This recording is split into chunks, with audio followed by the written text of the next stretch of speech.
최근 우리 군이 이제 북한 대북 확성기를 이제 하나씩 철거를 하면서 네.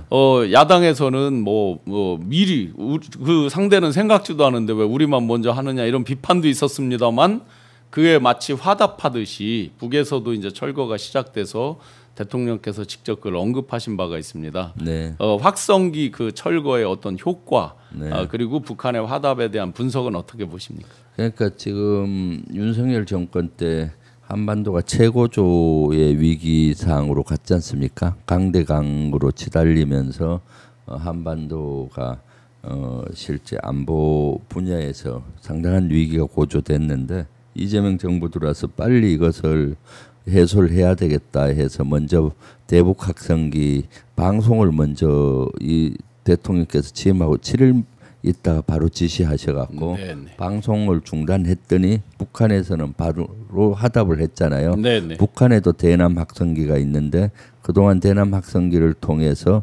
소음을 막 보냈지 않습니까? 네. 그래서 접촉 지역 주민들이 제대로 잠을 못 주무셨는데 제가 최전방 DMZ 생활할 때 그 잠 못 자는 정도가 아니라 이게 반복적으로 같은 걸 들어가지고 세뇌가 돼가지고 입에 막 그게 배요 막. 요새는 음악뿐만 아니라 소음 방송을 보내요. 뭐 귀신 소리 난다고 그러더라고요. 그래서 강화도 제가 군 생활할 때는 그런 귀신 소리 이런 건 없었는데. 그러니까 강화도 주민뿐만 아니라 접촉 지역 주민들이 엄청 고통을 겪었는데 윤석열 정부에서는 눈 감고 있었거든요.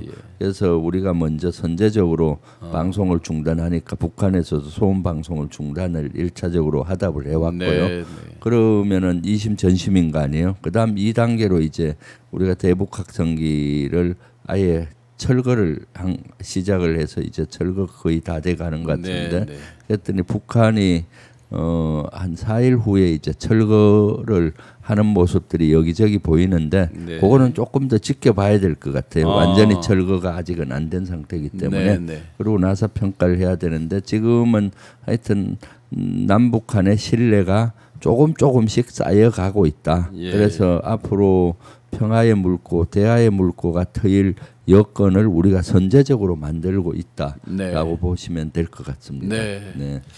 근데 이제 북에서 화답하는 형태, 물론 이제 물밑 접촉 같은 것도 살아났다라고 우리가 짐작을 해도 되겠죠, 어느 정도는. 물밑 접촉은 아직은 살아나지 않았을 통신선이나 겁니다. 이런 거는 전격적으로는 아직 안 됐고요. 왜냐하면은 윤석열 정권 3년 동안 모든 게 거의 다 무너졌어요. 그 예전에는 민간인과의 연결망도 있고 뭐 국정원도 그런 나름의 망이 있고 또 있었는데 그게 다 무너졌어요. 그리고 북한 자체 내에서도 대남 기구라든가 그런 전문가들이 거의 많이 숙청이 되고 그래서 지금은 거의 끊어진 상태다 보니까 다시 복원하는 데는 오랜 시간이 걸릴 것 같고요. 그래서 지금은 이심전심으로 보면 될 것 같아요. 우리가 먼저 여건을 만들어 주면은 거기에서 화답을 하면서 신뢰를 쌓아가는 구조로 되어 있는 거죠. 그래서 이렇게라도 노력을 해야 어느 정도 신뢰가 회복이 되면은 이제 남북 간의 통신선 설치부터 해서 대화의 물꼬가 터질 것 같고 특히 이 남북 문제의 변수는 미국의 변수가 더 크다고 봅니다. 지금 미국 트럼프 대통령이 이번 주 15일 날 푸틴하고 정상회담을 하잖아요. 러시아. 우크라이나 러시아 종전을 위한 정상회담이라고 보는데 푸틴하고 만나고 그다음 이제 푸틴과 젤렌스키를 만나는 걸 중재하려고 하는 것 같아요. 그럼 러시아 우크라이나 전쟁이 종전으로 가게 되면은 바로 이제 종전하게 되면은 트럼프 입장에서 북한 문제를 해결하려고 할 거예요. 그래서 평화 체계를 만드는 노력을 그러면 이제 우리에게는 큰 기회가 되지 않습니까? 그래서 그때를 위해서 하나하나 이런 신뢰 회복 단계를 이재명 정부가 아주 체계적으로 하고 있다라고 보여지고 한미 정상회담 25일 날 할 때도 북한 문제에 대해서 심도 깊게 서로 논의를 하지 않을까 하는 것이 저의 개인적인 생각입니다. 또 저 트럼프 대통령이 공개적으로 김정은하고 친하다라는 것도 막 얘기하고 이쪽에서도 저 북에서도 그 실제로 또 친한 그런 얘기들을 하잖아요. 자기들끼리. 네, 그렇습니다. 그러면 만약에 이번에 그것도 있을 수 있겠네요. 에이펙에 김정은 뭐 초대 이런 거를 아젠다로 같이 논의해 볼 수도 있겠네요. 그렇죠. 사실 그런 것도 충분히 가능하다고 봅니다. 사실 2017년도 그 당시 보면은 남북한이 최악의 상황으로 갔거든요. 네. 그 북한의 핵실험과 미사일 그 ICBM 발사 이런 실험으로 해서 그 당시 트럼프 일기 때 전쟁까지 불사하겠다고 트럼프가 얘기하면서 전쟁 네. 준비를 한 적이 있었는데 평창 동계 올림픽을 기점으로 네. 문재인 정부에서 북한을 초청하고 그렇게 해서 그때 평화의 물꼬를 시작했잖아요. 네, 네. 에이펙 회의도 그런 측면에서는 아마 초청을 해서 물꼬를 털 수 있는 계기로 삼을 수는 있을 텐데 네, 네. 북한이 응할지는 잘 모르겠어요. 그거는 그런데 그런 아직은, 것들은 이제 한미 간에 또 조율을 해야 되겠죠. 네, 네. 네.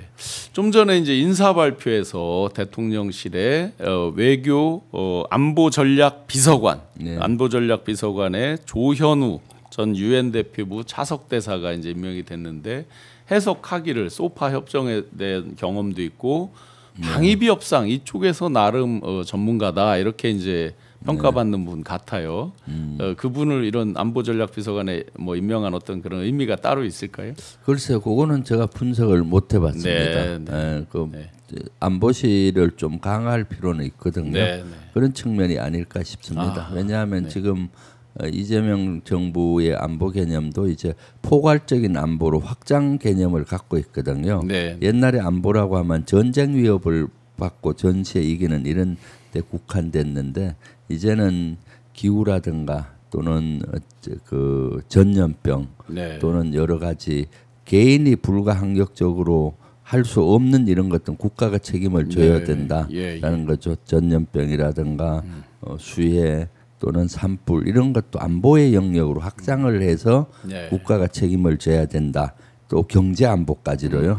안보가 확장되는 개념에 있기 때문에 현재 안보실을 좀 더 많이 정강을 시켜야 될 겁니다. 거기에 그래서 경제 안보라든가 이런 것도 관련을 해야 되고 또 요새는 방산 수출에 아주 황금기가 오고 있거든요. K방산 엊그제 네, 베트남하고도 저 K9 자주포 뭐 4,300억인가 그 저기를 내용을 봤거든요. 그렇죠. 지금 방산이 가장 이재명 정부에서 성과를 낼 수 있는 분야 중에 하나입니다. 아이러니하게도 트럼프가 계속 자기 동맹이나 또는 미국의 우방국에 대해서 방위비를 5%까지 올리게 요구하잖아요. 그리고 우크라이나 러시아 전쟁으로 인해서 유럽의 나토 국가들이 5%까지 올리려고 하고 있고 또 주변 많은 나라들이 방위비를 예전보다 2배, 3배 올리고 있고 그러면서 군을 현대화하는 작업을 하고 있는데 거기에 최적의 무기가 우리 대한민국 K방산이에요. 그래서 지금은 K방산의 황금기를 맞이하기 시작하고 있다. 그렇기 때문에 우리 국가 안보실, 대통령실의 안보실을 좀 더 그런 기능도 강화해야 된다. 이렇게 저는 보고 있거든요. 진짜 잘 몰라서 여쭙는데요. 베트남은 북한하고도 관계가 꽤 괜찮은 나라잖아요.